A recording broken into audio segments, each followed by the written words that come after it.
안녕하십니까, 조은호입니다.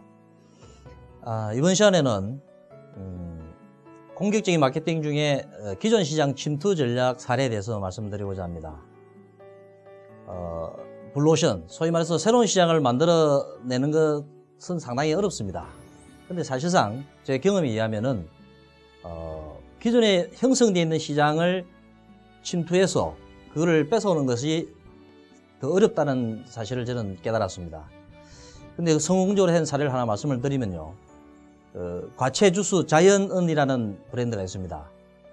이 제품의 탄생 배경이 될 것 같은데요. 그 당시 한 2002년도까지만 하더라도 과채 주스 시장은 가야 당근 농장이 전체의 시장을 주도하고 있었던 시장이었습니다. 토마토 농장이라든지 알로에 농장, 당근 농장으로 시작한 농장 시리즈가 한 10년 동안 굉장히 시장을 키워나가서 전체 한 1000억 정도 시장이 만들어졌었고, 거기에서 농장 시리즈가 한 50% 마켓시어를 가지고 있었습니다. 나머지 50%를 롯데나 혜태, 그다음에 웅진 같은 이런 개별 브랜드들이 이제 나눠 먹고 있었던 형국이었죠.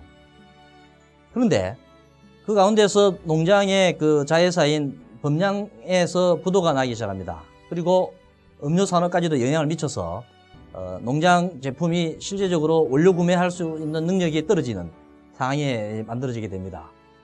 이때 대부분에 있는 음료업계에서 예측을 하기를 이제 곧 농장 제품이 이제 사라지게 되면은 나머지 50%를 우리가 나눠 먹을 것이다. 그러니까 나머지 50% 중에 10% 갖고 있는 업체는 20%, 그러니까 2배의 성장의 잠재 가능성이 있다. 그 당시 웅진식품도 한 7% 정도의 가치 시장을 가지고 있었는데, 단순하게 생각하면은 영업을 독려해서 자, 나머지 농장 시장이 50%가 없어지니까 15% 목표를 해서 하자라고 할 수 있었던 상황이었습니다. 그때 제 판단에는 단순히 7%가 2배인 14% 이상을 하는 것이 목표가 돼서는 안 되겠다. 저 50%를 통째로 우리가 시장을 차지할 수 있는 방법은 없을까를 연구를 했습니다.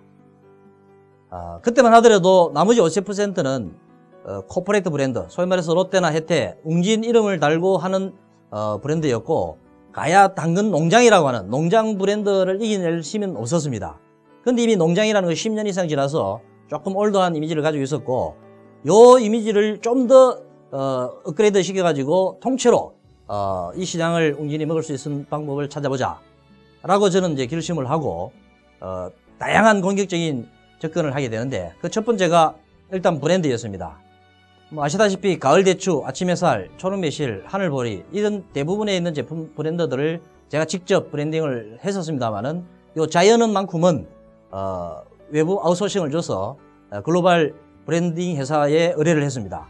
그래서 탄생한 브랜드가 자이언언이라는 브랜드였고, 그 다음에 중요한 것이 디자인이었습니다.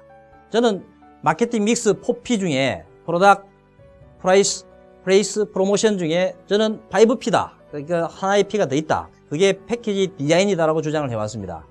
그 정도로 이제 새로운 시장을 먹기 위해서는 디자인의 중요성을 생각을 해서 그 당시에 최고의 그 디자인 업체들을 불러다가 이 제품에 대해서 컨셉을 설명하고 경쟁을 붙였습니다. 많은 디자인이 왔었습니다만은 그 중에서 가장 혁신적이고 그 당시만 하더라도 굉장히 사용이 좀 처음이라고 할 수 있는 정도의 캘러그래피라고 하는 직접 글로 적은 이런 디자인을 이제 CDS라고 하는 디자인 업체가 가져왔습니다.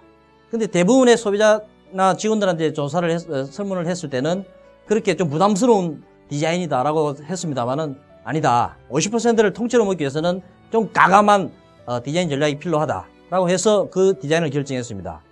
그 다음에 광고도 이영애라고 하는 빅 모델 전략을 써서 아주 파격적으로 브랜드, 디자인, 광고를 참신하게 만들어가지고 공격적으로 시장을 공략했습니다. 그 결과는 그 50% 시장을 1년차, 2년차가 지나면서 저희가 먹게 됐고, 지금은 이제 한 10년 가까이 지났습니다만은 전체 한 1000억 정도의 시장을 웅진이 먹을 수 있을 정도로 시장을 장악하게 됐습니다.